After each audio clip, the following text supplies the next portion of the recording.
মুরলির তারিখ 22 নভেম্বর 2024।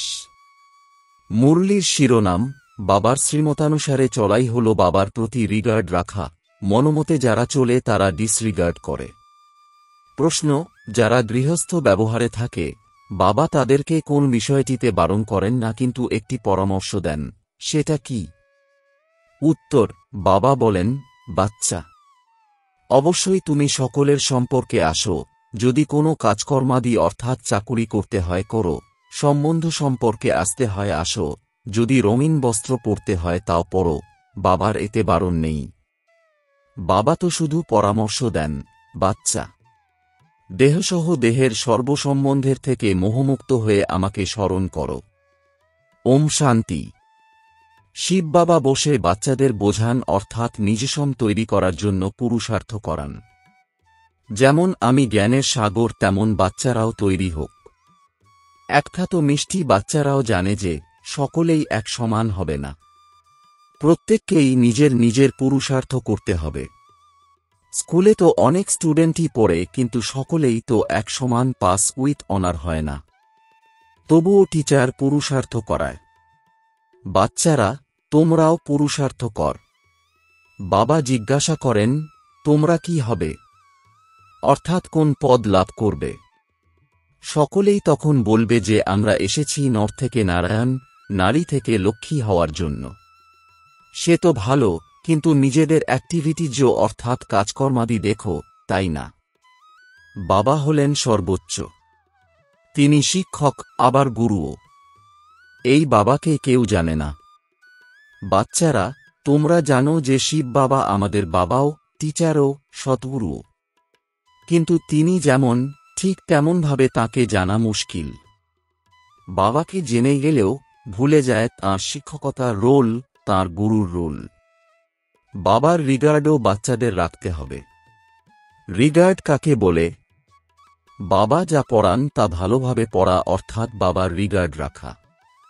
বাবা হলেন অতি মিষ্টি, অন্তরে খুশির পারদ অধিক মাত্রায় চড়ে থাকা উচিত। খুশিতে গদগদ অর্থাৎ পরমানন্দ হয়ে থাকা উচিত। প্রত্যেকেই নিজেকে প্রশ্ন করো, আমাদের কি এমন খুশি থাকে? সকলেই তো আরেক সমান হতে পারে না। পড়াতেও প্রচুর বিভিন্নতা রয়েছে। লৌকিক স্কুলেও কত পার্থক্য থাকে। সেখানে ওই সাধারণ টিচার পড়ায়, ইনি হলেন আনকমন অর্থাৎ অনন্য। এমন টিচার আর কেউ হয় না। কেউ একটা জানেই না যে নিরাকার ফাদার আমাদের টিচারও। যদিও তারা কৃষ্ণের নাম দিয়ে দেয়ছে, কিন্তু ওরা জানেই না যে সে ফাদার কেমন করে হতে পারে। কৃষ্ণ তো দেবতা, তাই না? এমনিতে তো অনেকের নামও কৃষ্ণ হয়, কিন্তু কৃষ্ণ বলতেই শ্রীকৃষ্ণর চিত্র সামনে চলে আসে। কিন্তু তিনি তো দেহধারী, তাই না? তোমরা জানো যে এই শরীর তাঁর অর্থাৎ শিব বাবার নয়। স্বয়ং তিনি বলেন, আমি লোন নিয়েছি। ইনি অর্থাৎ ব্রহ্মা প্রথমেও মানুষ ছিলেন, এখনও মানুষ। ইনি ভগবান নন।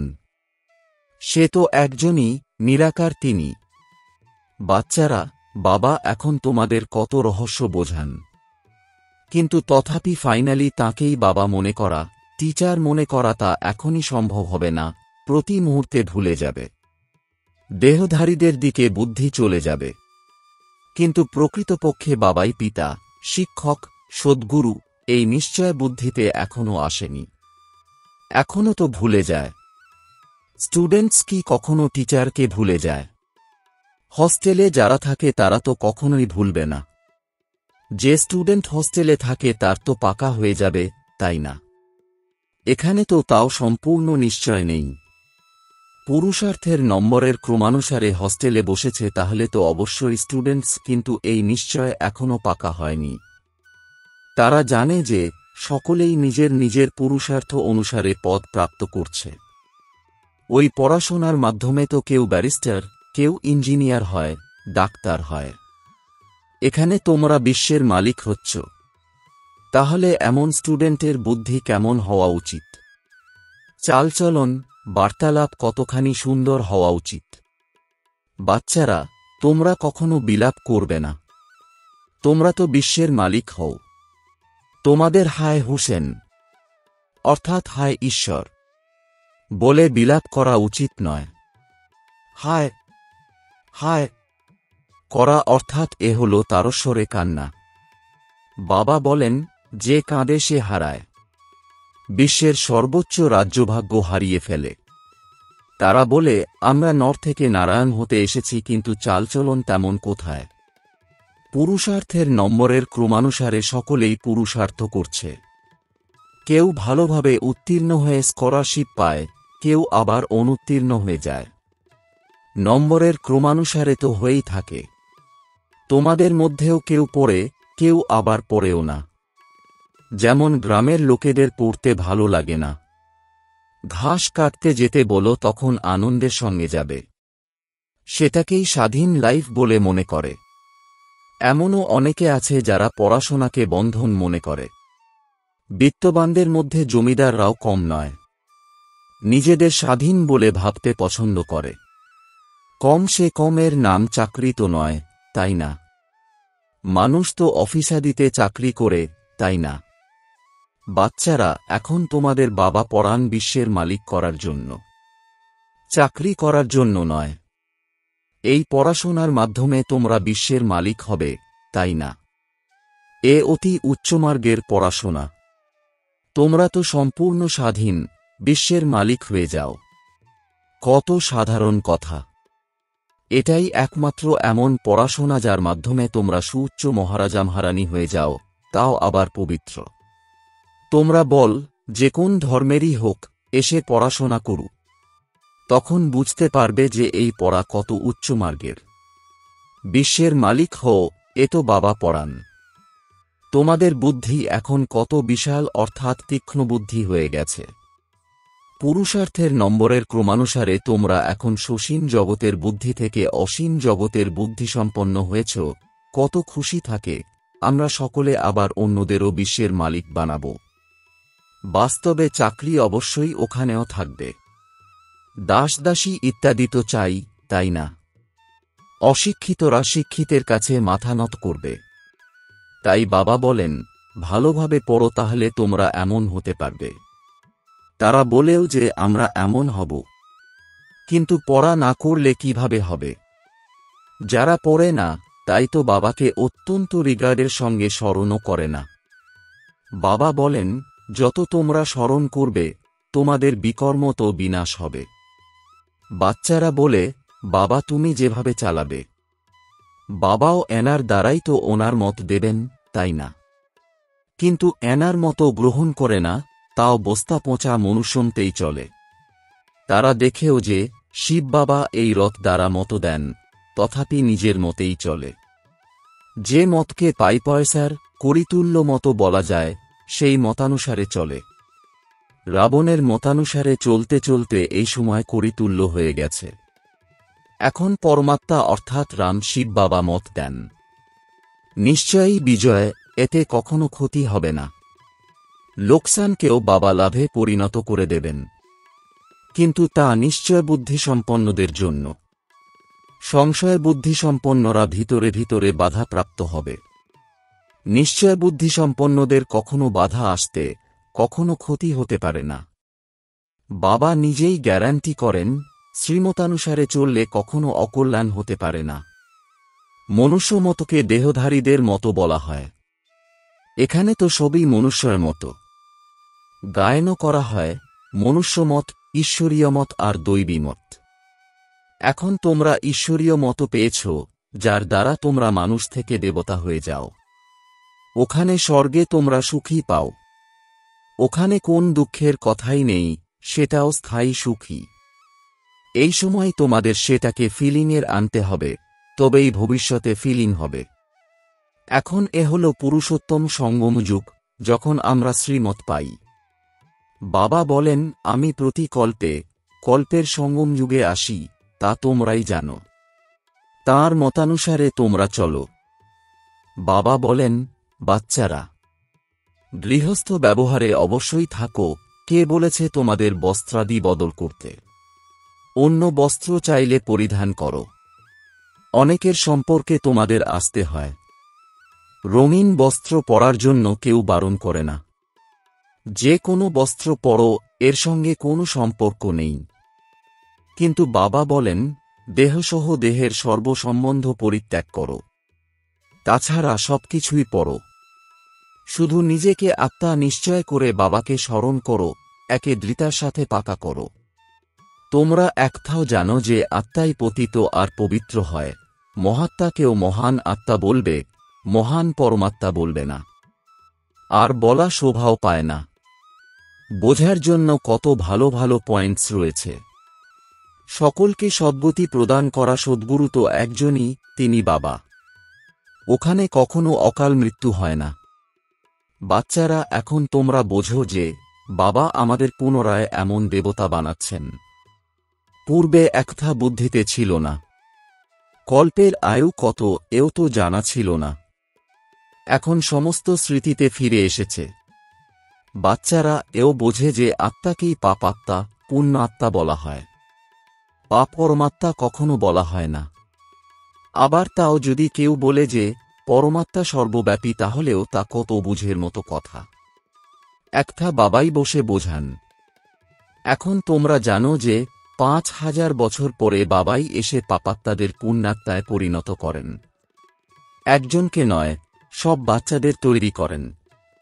বাবা বলেন, বাচ্চারা, তোমাদের যিনি তৈরি করেন সেই আমিই হলাম অসীম জগতের বাবা। অবশ্যই তিনি বাচ্চাদেরকে অসীম জগতের সুখ প্রদান করবেন। সত্যযুগে থাকেই সব পবিত্র আত্মারা। রাবণের উপর বিজয় প্রাপ্ত করলেই তোমরা পুণ্যাত্মা হয়ে যাও। তোমরা অনুভব করো যে মায়া কত বিঘ্ন ঘটায়। একেবারে নাকে দম ধরিয়ে দেয়, অর্থাৎ ভীষণ অতিষ্ঠ করে। তোমরা জানো যে মায়ার সঙ্গে যুদ্ধ কিভাবে হয়। ওরা অর্থাৎ অজ্ঞানীরা আবার কৌরব আর পাণ্ডবদের যুদ্ধ, সৈন্য সামন্ত ইত্যাদি কি কি সব দেখিয়েছে। এই যুদ্ধের কথা তো কেউ জানেই না। এ হল গুপ্ত কথা। একে তোমরাই জানো। মায়ার সঙ্গে আমাদের অর্থাৎ আত্মাদের যুদ্ধ করতে হবে। বাবা বলেন, তোমাদের সর্বাপেক্ষা বড় শত্রু হল কামবিকার। যোগবলের দ্বারা তোমরা এর উপর বিজয়লাভ করো। যোগবলের অর্থ কেউ বোঝে না। যিনি শতপ্রধান ছিলেন তিনিই তমপ্রধান হয়ে গেছেন। স্বয়ং বাবা বলেন যে এনার অর্থাৎ ব্রহ্মা অনেক জন্মের অন্তিম লগ্নে আমি এনার মধ্যে প্রবেশ করি। তিনিই তমপ্রধান হয়ে গেছেন, ততোত্তম। বাবা কি একজনকেই বলবেন, না তা বলবেন না। নম্বরের ক্রমানুসারে সকলকেই বলেন। নম্বরের ক্রমানুসারে কে কে রয়েছে এখানে তোমরা জানতে পারো। ভবিষ্যতে তোমরা অনেক কিছু জানতে পারবে। তোমাদের মালার সাক্ষাৎকার করাব। স্কুলে যখন এক ক্লাস থেকে অন্য ক্লাসে ট্রান্সফার হয় তখন সব জানা যায়, তাই না? রেজাল্ট পুরোপুরি তখন বেরিয়ে আসে। বাবা তাঁর এক সন্তানকে প্রশ্ন করে, তোমার প্রশ্নপত্র কোথা থেকে আসে? সে বলে, লন্ডন থেকে। এখন তোমার পেপারস কোথা থেকে আসবে? উপর থেকে। তোমাদের পেপার উপর থেকে আসবে। সবই সাক্ষাৎকার করবে। কেমন বিস্ময়কর পড়াশোনা! কে পড়ায় কেউ জানে না। কৃষ্ণ ভগবানুবাচ বলে দেয়। সকলেই নম্বরের ক্রমানুসারে পড়া করে, তাই খুশিও থাকে নম্বরের ক্রমানুসারে। এই যে গায়নও হয়, অতীন্দ্রিয় সুখ কি তা গোপগোপিনীদের কাছে জিজ্ঞাসা করো, এ ভবিষ্যতের কথা। বাবা বুঝিয়েছেন। বাবা অবশ্যই জানেন যে এই বাচ্চারা কখনো অধঃপতনে যাবে না, কিন্তু তবুও জানা নেই কি যে হয়ে যায়। পড়াশোনাই করে না, কারণ ভাগ্যে নেই। তাদেরকে যদি একটু বলা হয় যে ওই দুনিয়ায় গিয়ে নিজেদের ঘর বসাও, তাহলে তৎক্ষণাৎ চলে যাবে। কোথা থেকে বেরিয়ে কোথায় চলে যায়। তাদের চলনবলন, কর্মই এমন হয়। মনে করে আমরা যদি এতটা পাই, তাহলে আমরা গিয়ে আলাদা থাকব। চালচল নেই, বোঝা যায়। এর অর্থ নিশ্চয় নেই, বিবশতা অর্থাৎ অসমর্থ গ্রাস করেছে। অনেকেই আছে যারা জ্ঞানের গো জানে না, কখনো বসেও না, মায়া পড়া করতে দেয় না। এমন সব সেন্টারেই আছে, কখনো পড়তে আসে না। বিস্ময়কর, তাই না? এ কত উচ্চ জ্ঞান! ভগবান পরাণ। বাবা বলেন, এমন কর্ম করো না, কিন্তু মানে না। অবশ্যই উল্টো কর্ম অর্থাৎ বিকর্ম করে দেখাবে।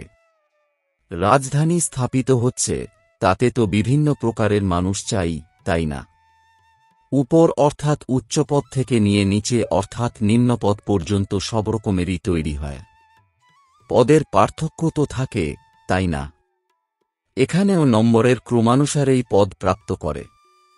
শুধু পার্থক্য কোথায়? ওখানে দীর্ঘায়ু হয় এবং সুখ বিরাজ করে, এখানে স্বল্পায়ু হয় আর দুঃখ থাকে। বাচ্চাদের বুদ্ধিতে এই ওয়ান্ডারফুল কথাগুলো থাকে। কেমনভাবে এই ড্রামা নির্ধারিত হয়ে রয়েছে। পুনরায় প্রতি কল্পে আমরা সেই একই পার্ট প্লে করব। প্রতি কল্পে পালন করতেই থাকি। এত ছোট আত্মায় কত পার্ট ভরা রয়েছে।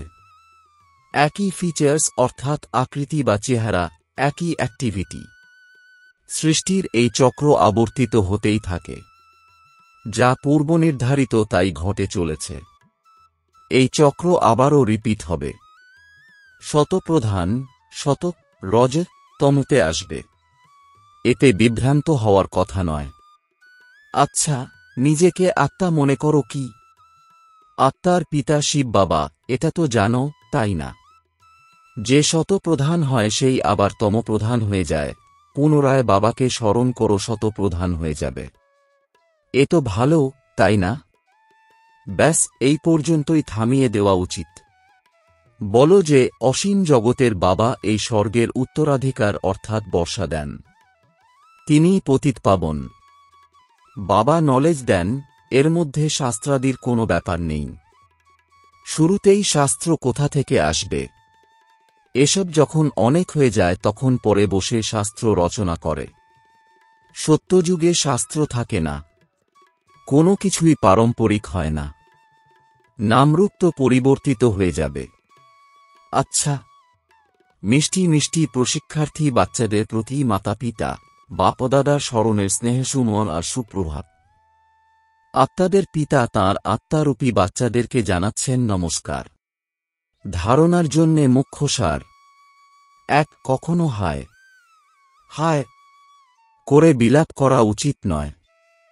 বুদ্ধিতে যেন থাকে যে আমরা বিশ্বের মালিক হতে চলেছি। আমাদের চালচলন, বার্তালাপ অত্যন্ত সুন্দর হওয়া উচিত। কখনো বিলাপ করবে না। 2, নিশ্চয় বুদ্ধিসম্পন্ন হয়ে একমাত্র বাবার মতানুসারে চলতে হবে। কখনো বিভ্রান্ত হওয়া বা অসমর্থ হওয়া উচিত নয়। নিশ্চয়ই বিজয়, তাই নিজের পয়সার মত চালানো উচিত নয়। বরদান, যে কোনো পরিস্থিতিতে ফুল স্টপ লাগিয়ে নিজেকে পরিবর্তনকারী সকলের আশীর্বাদের পাত্র ভব। এর বিস্তার, যে কোনো পরিস্থিতিতে ফুল স্টপ তখন লাগাতে পারবে যখন বিন্দু স্বরূপ বাবা আর বিন্দু স্বরূপ আত্মা দুটোরই স্মৃতি থাকবে, কন্ট্রোলিং পাওয়ার থাকবে। যে বাচ্চা কোনো পরিস্থিতিতে নিজেকে পরিবর্তন করে ফুল স্টপ লাগানোতে নিজেকে প্রথমে অফার করে, সেই আশীর্বাদের পাত্র হয়। সে নিজেকে নিজেই আশীর্বাদ করে অর্থাৎ খুশি প্রাপ্ত হয়, আবার বাবার দ্বারা, ব্রাহ্মণ পরিবারের দ্বারাও আশীর্বাদ প্রাপ্ত হয়। স্লোগান, যে সংকল্প করছো তাতে মাঝে মাঝে দৃঢ়তার স্ট্যাম্প লাগাও, তাহলে বিজয়ী হয়ে যাবে। ওম শান্তি।